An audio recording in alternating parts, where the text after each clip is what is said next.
ஆண்டவராகிய இயேசு கிறிஸ்துவின் நாமத்தினாலே உங்களை வாழ்த்துகிறோம்.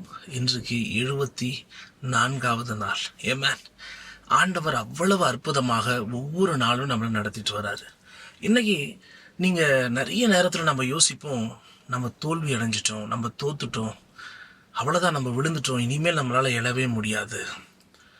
நிறைய நேரத்தில் நம்ம வாழ்க்கையில், முக்கியமாக இயேசுவை பின்பற்றுகிற நம்முடைய வாழ்க்கையில் தோல்வி நிரந்தரமே கிடையாதுங்க. ஒரு ஆமீன் சொல்லுங்களேன். ஏமே, தோல்வி நம்ம வாழ்க்கையில் மட்டும் நிரந்தரமே கிடையாது. மரணமே நம்ம வாழ்க்கையில் நிரந்தரங்கள் இல்லை. தோல்வி என்னங்க? இயேசு 3ஆம் நாளில் உயிர்த்தெழுந்தது போல நம்ம வாழ்க்கையில், நம்ம ஊழியத்தில், நம்ம தனிப்பட்ட காரியத்தில், நிறைய விஷயத்தில் நீங்களும் நானும் திரும்பவும் எழும்புகிறவர்களாய், தேவனுடைய ராஜ்யத்துக்காக நிற்கிறவர்களாய் ஆண்டவர் நம்மளை மாத்துறாரு. அதனால் இதை பார்த்து கொண்டு இருக்கிற கர்த்தருடைய பிள்ளைங்க, யோசுவா தோத்த இடத்துல, அவன் தோல்வியுற்ற அந்த இடத்துல ஆண்டவர் அவனுடைய வாழ்க்கையை உயர்த்தினார். உங்களுக்கு வாக்குத்தத்தம் ஞாபகம் இருக்கா? யோசுவாவோடு ஆண்டவர் சொல்வார், நீ உயிரோடு இருக்கிற நாளெல்லாம் ஒருவனும் உனக்கு முன்பாக எதிர்த்து நிற்பதில்லைன்னு. ஆண்டவர் சொல்லி முடிச்சு கொஞ்சம் தோத்துட்டு வருவார். அதுதான் யோசுவாவுக்கு ரொம்ப அழுகையா இருக்கும். சில நேரத்தில் கர்த்தருடைய வார்த்தையை வச்சுக்கிட்டே நம்ம தோத்துருப்போம். ஆண்டவருடைய அழைப்பை வச்சுட்டே தோத்துருப்போம். ஆண்டவர் நம்மளை பெயர் சொல்லி மீட்டு இருப்பாரு, அதனாலவே நம்ம தோத்துருப்போம். என்னடா இது எல்லாம் வச்சுட்டு தோக்குறோமே? தயவு செய்து ஃபீல் பண்ணாதீங்க. தோல்வி உங்களுக்கு நிரந்தரம் இல்லை. ஏன்னா நீங்க உங்களால தோக்கலை, வாக்கு தத்துவத்தாலையும் தோக்கலை. நிறைய பேரை நம்பினீங்கல்ல, அவங்களால தான் தோத்தீங்க. நிறைய பேரை நம்பி நம்பி நம்பி தான் தோத்துட்டு இருக்கீங்க. வார்த்தையை நம்புங்க, உங்களை நம்புங்க. எந்த நிலையிலும் கடவுள் உங்களை கைவிட மாட்டார், அடுத்த கட்டத்துக்கு கொண்டு போவார். அதை மையப்படுத்தி தான் இந்த 74வது நாளில் யோசுவா எப்படி அதே இடத்துல திரும்பவும் எழும்பினாரோ, அதுபோல் உங்கள் குடும்பம், என் குடும்பம், நம்ம பிள்ளைங்க, நம்ம குடும்பத்தில் ஒவ்வொருவரும் திரும்பவும் எழும்புவதற்காக நம்ம ஜெபிக்க போகிறோம். ஆண்டவர் அப்படியே அற்புதமாய் செய்வார். ஒரு ஆமீன் சொல்லுங்க பார்க்கலாம். ஹல்லேலூயா.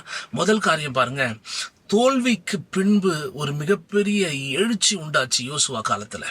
அதுதான் யோசுவாவிடம் ஆண்டவர் சொன்னார், நீ பயப்படாதேன்னாரு. உங்களை பார்த்தும் ஆண்டவர் சொல்றாரு, நீ பயப்படாதே, நீ பயப்படாதே.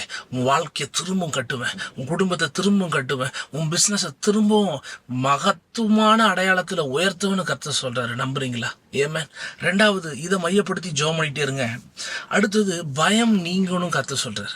பயத்தை எடுத்த போட தேவனால் முடியும். கடந்த தோல்விகளை கண்டு கண்டு கண்டு கஷ்டப்பட்டு அப்படியே நெருக்கப்பட்டுட்டே இருக்காதீங்க. அதுல இருந்து வெளியே வாங்க, ஆண்டவர் உங்க வாழ்க்கையை உயர்த்துவார். அதை மையப்படுத்தி ஜெபம் பண்ணும். கடந்த கால காரியம், கடந்த தோல்வியை தேவ சமூகத்தில் வச்சு ஜெபிச்சுட்டே இருங்க.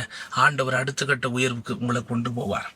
மூன்றாவது பாருங்க, ஆண்டவர் சொல்றாரு, ஒரு தோல்வி தானே பார்த்த, உனக்கு அதுக்கப்புறம் எல்லாமே புதிய உயர்வை நான் கொடுக்குறேன், புதிய துவக்கத்தை நான் கொடுக்குறேன் அப்படின்னு ஆண்டவர் சொல்லி நிறைய வாய்ப்புகளை கர்த்தர் கொடுப்பார். அதனால ஒரு தோல்வியை பார்த்து நீங்க முடிவு பண்ணாதீங்க. ஆண்டவர் ஒரு பெரிய ஆரம்பத்தை வச்சிருக்கிறார். அதனால நீங்க கேளுங்க, ஆண்டவரே புதிய ஆரம்பத்துக்காக ஜெபம் பண்றேன், புதிய காரியத்துக்காக நான் ஜெபம் பண்றேன், கணவருக்காக, பிள்ளைகளுக்காக தொடர்ந்து ஜெபிச்சுக்கிட்டே இருங்க. நிச்சயம் ஆண்டவர் உங்க வாழ்க்கையில அப்படிப்பட்ட காரியத்தை செய்வார். அடுத்தது பாருங்க, ஆண்டவர் மீண்டும் நமக்கு வெற்றியை கொடுக்கணும், அந்த கிருபையை கொடுக்கணும்னு சொல்லி ஜெபிங்க. ஆண்டவர் மீண்டும் உங்க வாழ்க்கையில வெற்றியை கொடுக்க போகிறார். ஏன்னா நிறைய நேரத்துல நம்ம தோற்ற இடத்திலேயே மீண்டும் வெற்றியை கொடுக்கிற ஆண்டவர் உயிரோடு இருக்கிறார். விழுந்து போன இடத்துல, அழுது கொண்டிருக்கிற இடத்துல திரும்ப திரும்ப திரும்ப உங்க வாழ்க்கையை கட்டி அநேகருக்கு சாட்சியா நிறுத்துவார். இதை ஜெபமா மாத்தி கொஞ்ச நேரம் ஜெபம் பண்ணுங்க. என் கணவர் அப்படி பண்ணிட்டாரு, என் மனைவி இப்படி பண்ணிட்டாங்க, என் சொந்தங்கள்லாம் இப்படி பண்ணிட்டாங்க, நண்பர்கள்லாம் இப்படி பண்ணிட்டாங்க, நான் விழுந்துட்டேன், நான் ஒண்ணுமில்லாம ஆக்கிட்டாங்க பாஸ்டர், கவலையே விடுங்க. அதே இடத்துல அவங்க முன்னாடி கர்த்தர் உங்களை உயர்த்துவார். ஒரு ஆமீன் சொல்லுங்களேன். எஸ். அடுத்தது பாருங்க, உங்க குடும்பத்துக்கு ஆண்டவர் தோல்விக்கு அடுத்ததாக குடும்பத்துக்குள்ளேயே உற்சாகப்படுத்துகிற ஆவி வேணும். பையன் தோத்துட்டான் அப்படின்னு சொல்லிட்டு அவனை கஷ்டப்படுத்திட்டே இருக்காதிங்க. பிஸ்னஸ்ல கணவர் பணத்தெல்லாம் செலவு பண்ணிட்டு கஷ்டப்படுத்திட்டே இருக்காது. உற்சாகம் பண்ணுங்க. அப்போ உற்சாகப்படுத்துகிற ஆவி குடும்பத்துக்குள்ள வரணும்.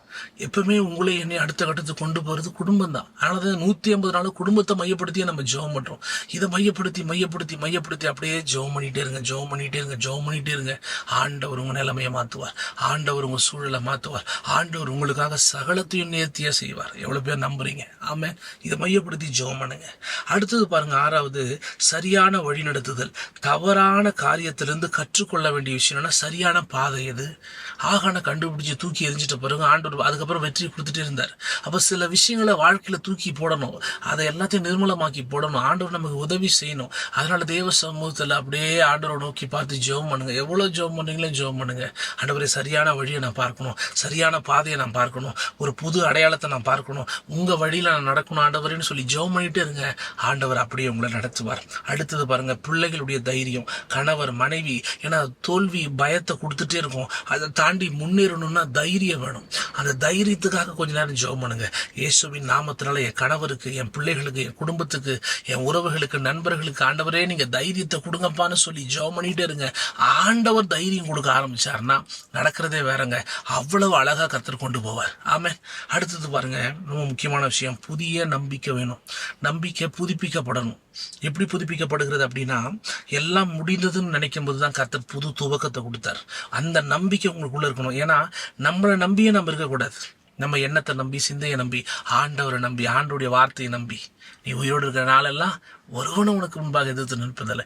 அந்த வார்த்தை கைவிடலை, அந்த வார்த்தை கிரியை செஞ்சது, அந்த வார்த்தை அவங்க வாழ்க்கையை மாத்தினது. அதுபோல உங்க வாழ்க்கையை மாத்தும் அந்த வார்த்தைன்னு சொல்லி நம்புங்க. தேவன் அப்படியே செய்வார். ரொம்ப 9வது முக்கியமான ஒரு விஷயம் என்னன்னா, தேவன் தான் துணைன்னு நீங்க நினைக்கணும். எனக்கு பாருங்க, நான் எடுத்து வச்சிருக்கேன், குறிச்சு வச்சிருக்கிறேன். ஆண்டவர் நம்ம வாழ்க்கையில எவ்வளவு போராட்டம் வந்தாலும் ஆண்டவர் தான் நமக்கு துணையா நிற்கணும். உங்க பிள்ளைங்களுக்கு எத்தனை வருஷம் துணையா இருப்பீங்க? எல்லாரும் பரலோகத்தை பார்த்து தான் ஆகணும். உங்கள் பேர பிள்ளைகளுக்கு எவ்வளோ நாள் துணையாக இருந்துருவீங்க? எவ்வளோ பணம் சேர்த்து வச்சுருக்கீங்க? என்ன இல்லை, ஆண்டவர் உங்கள் பிள்ளைகளுக்கு, உங்கள் குடும்பத்துக்கு, அந்த பிஸ்னஸ்க்கு, புது புது காரியத்துக்கு ஆண்டவர் துணையாக இருக்கணும்னு சொல்லி சொல்லி சொல்லி சொல்லி நீங்கள் ஜெபிங்க. இயேசுவின் நாமத்தினால நான் நம்புறேன், விசுவாசிக்கிறேன். கர்த்தர் அப்படியே பெருக செய்வார், கர்த்தர் அப்படியே உயர்த்துவார், கர்த்தர் அப்படியே ஆசீர்வதிப்பார். ஜெபம் இல்லாமா என் கூட செய்கிறீங்களா? எஸ், நான் விசுவாசிக்கிறேன். இன்னைக்கு கர்த்தர் உங்க கூட பேசுகிற இந்த பலமான வார்த்தை தோற்ற இடத்துல உங்களை உயர்த்த போறாரு. அதே இடத்துல கண்ணீர் சிந்துனீங்களே, உங்க கண்ணு கண்ணீர் சிந்தின அதே இடத்துல அத்தனை கண்கள் உங்களை பார்க்கும்படி செய்ய போகிறார். தகப்பனே, உங்க பாதத்துல வருகிறோம். ஜீவனுள்ளவரே உங்க பாதத்துல வருகிறோம். தேற்றுகிறவரே உங்க பாதத்துல வருகிறோம். இயேசுவின் நாமத்தினால நாங்க விசுவாசிக்கிற ஒவ்வொரு காரியம் நடக்க போகிறது. எங்க பிள்ளைங்க வாழ்க்கை மாற போகிறது. கர்த்தர் துணையா நிக்க போறீங்க. கர்த்தர் வழி நடத்த போறீங்க. கர்த்தர் வழிகாட்ட போறீங்க. கர்த்தர் தோற்ற இடத்துல, விழுந்த இடத்துல தூக்கி நிறுத்த போறீங்க. உங்க பிரசன்னத்துல நடத்த போறீங்க. அதற்காக உமக்கு நன்றி ஆண்டவரே. துதி கன மகிமை எல்லாம் உமக்கே செலுத்துகிறோம். ரட்சகரும் மீட்பருமாய் இருக்கிற இயேசுவின் மூலம் ஜெபிக்கிறோம் எங்கள் ஜீவனுள்ள நல்ல பிதாவே, ஆமென். கொஞ்ச நேரம் விசுவாச அறிக்கை பண்ணுங்க. தேவ சமூகத்துல உட்காந்து ஸ்தோத்திரம் பண்ணுங்க. இந்த 10 ஜெப குறிப்புகளுக்காக தொடர்ந்து ஜெபிங்க. இந்த நாள் முழுவதும் நேரம் கிடைக்கும் போதெல்லாம் கர்த்தர் உங்களை ஆசீர்வதிப்பார். காட் பிளஸ் யூங்க. கர்த்தர் உங்க கூட இருக்கார். ஆமென்.